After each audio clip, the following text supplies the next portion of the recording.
Number 7. And this is easily one of my favorite franchises from Nintendo and Intelligent Systems. That, of course, is Fire Emblem. If you want a challenging, engrossing, story-driven, character-driven strategy RPG, then look no further than Fire Emblem. I will say that it's more strategy than the RPG, but there's enough RPG elements in there to mix it nicely. The characters are so well written for most of the Fire Emblem games, and they draw you in with their drama, their political, Victorian-esque drama, medieval drama. I absolutely love the stories in Fire Emblem. They're kind of like my favorite sort of genre, if you will, that dramatic fantasy, grand adventure, warlike story. And I think Fire Emblem is one of those series that just hits it on the nail, dead on, and just does everything right. I'm one of those gamers that I love challenging games when I was a kid, but as I'm growing to be an old fart, I don't think I have the time for challenge anymore. However, there is games like Fire Emblem that make me think I wouldn't want to play this if it didn't have a challenge. It's one of those games that I love for its challenge and applaud it. I'm one of those gamers, or Fire Emblem fans, that I will not complete a mission if someone dies. If someone dies, I reset. And I play every Fire Emblem game with everyone alive. No man left behind, or woman. And I just grow attached to them. It's a really good game, and I love the mechanics of the battle. Swords beat axes, axes beat lances, and lances beat swords. And then you got the magic wheel. It's got some great mathematics to the game. And I would never say that about a video game. Oh, it's got some great mathematics, great programming, and just great ideas. Combat. It's basically chess on steroids. Just a million times better. And whilst I love most of the games, the latest one, Awakening, while I am very grateful for its success, and a lot of people have praised it as their favorite Fire Emblem game, I liked it, but I think it has the weakest Fire Emblem story of all. If you liked Awakening for its story, and you haven't played anything else, you need to go play the other games, because the stories in those games and the characters in those games are a million times better. As of this video, I have a few Fire Emblem games I'm yet to beat. The one I'm still on is Genealogy of the Holy War, and that game is amazing. It's also one of the darkest Fire Emblem games I've ever seen.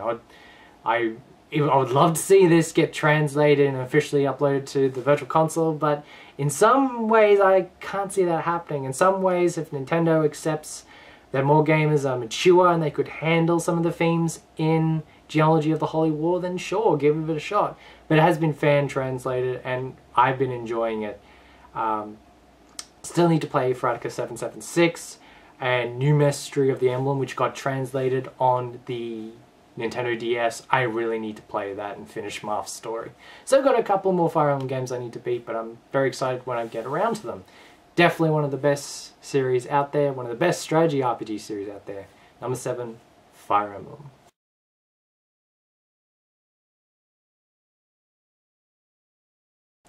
Number 6. This is going to come out of left field, and a lot of people are going to be wondering why I even mentioned this.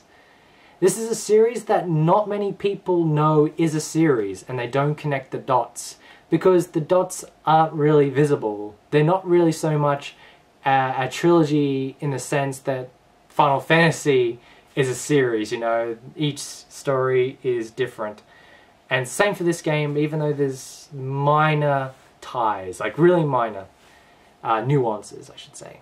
That is the Gaia Trilogy. If you're wondering what the Gaia Trilogy is, it is Soul Blazer, Illusion of Time, otherwise known as Illusion of Gaia in America, and the main reason why it's number 6 on my list is Terranigma. Terranigma is my favorite Super Nintendo game of all time. It is one of the best action RPGs ever made. And I was really surprised because I actually went back and played Soul Blazer, and it's an okay game. It's very bare bones. A lot of people don't like it because they think it's too simple. I look at the time when this game was made and I think to myself, hey, it's not too bad for its time, so I enjoyed it a lot more than other people. Illusion of Time is another controversial one. I know a lot of people that love it, and I know a lot of people that hate it. I kind of like it. There are some bits in that game that really frustrate me. But for the most part, I really like the characters. I like the transformation system. Turns in Will's the little weedy kid that turns into the great warrior. It's really cool. There's a couple of scenes in that game that were very intense. All I can say, two words is Russian roulette. And that has always stayed with me ever since I played it as a kid. But the main reason why the trilogy is on the list is Terranigma. If you haven't played Terranigma, you have not lived. It is one of the greatest games ever conceived. It plays really well. The controls are excellent. You play as Ark, who wields a spear. And the spear moves you can pull off are fantastic. If you know how to master the game, you can have some real good fun playing the game. The story is really amazing. Ark is a kid in the town of Christia, and he opens Pandora's box, which is never a good thing. It leads to a very cutesy creature called Yomi. And they go on this journey to 5 towers, and I don't want to spoil the entire story, but when you think the game is done, then the entire world opens up to you, and you get to see the world evolve before your fingertips. And one thing I just want to add before I leave to the next series is it's also one of the best games I've ever seen where side content matters. The side quests you do have effects on the world. Like this 2-horse town that probably didn't have anything going for it. You take an item from them and you go all the way across the world and introduce that item to someone else that's been looking for it. They send money back to the town prospers. And it's not sort of done in a simulation way, it's done in a story way. And seeing the world progress is just one of those great feelings. And I will say this, when I do a full video review of Terranigma, I want to talk to you about a more personal experience when you get to Australia, because this world uses the real world, Earth, and all the continents, including Australia. And there's something really freaky about what happens in Australia that only me and my brother understood. You know, like it was meant for us. But I'll talk about that when I do a Terranigma review. But yes, number 6 is the Gaia Trilogy from Quintet.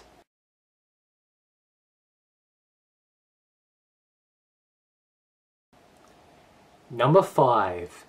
This is my second favorite franchise from Sega, and it is the greatest strategy RPG series. It is the king of strategy RPGs, and now, of course, that is Shining Force.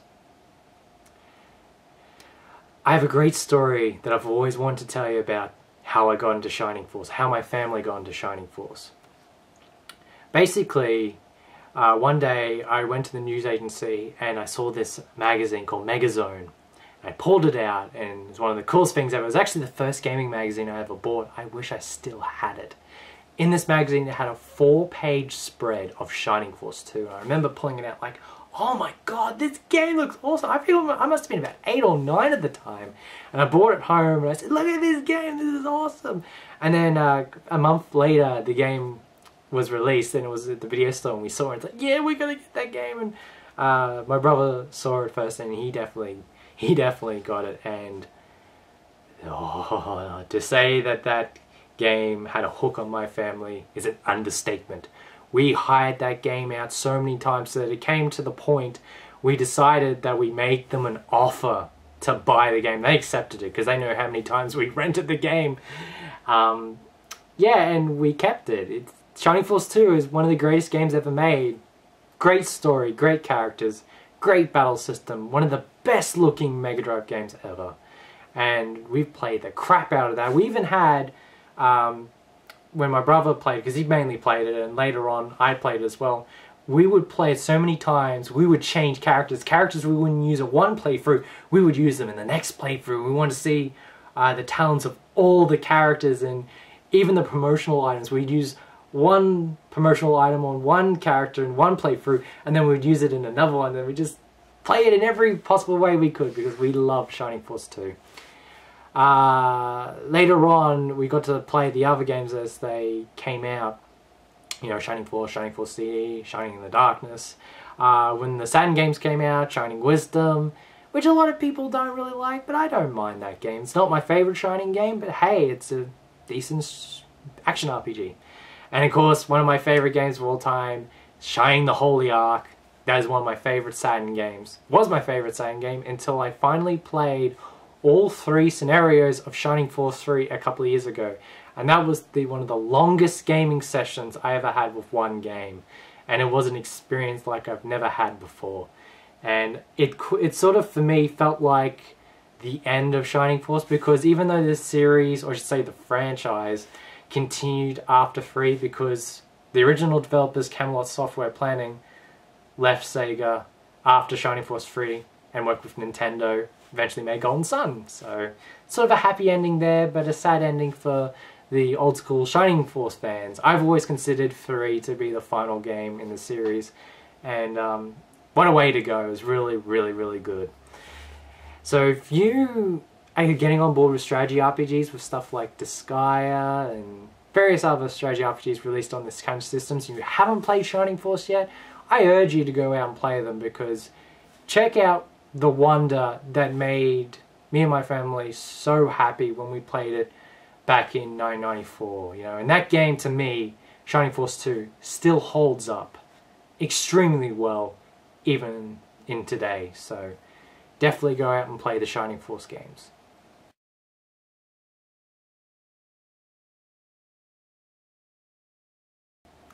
Number 4, the great granddaddy of JRPGs, Dragon Quest. I actually got into Dragon Quest later than most people around the world. For us in Australia, the only way to play Dragon Quest before 8 was released was to import it. But for most of us, when Dragon Quest 8 was released, it was a phenomenon. It was a cult hit. And I remember when I got my copy, I think it was only like a couple of days, or it might have been actually on my birthday. I got it for my birthday and I went home and it's just like, I love Dark Cloud, and I've never played a Dragon Quest game before, and Akira Toriyama's artwork certainly sold me on the game, so it's like, yeah, let's pop it in and give it a go. And I didn't get off that game for days. I was just in the zone. I was in that world, and every bit of that game reminded me why I love RPGs. I loved the characters, I loved the world, and I loved the simplistic battle system. Up until then, I've played games with more experimental battle systems, and to play something traditional, it just felt so refreshing.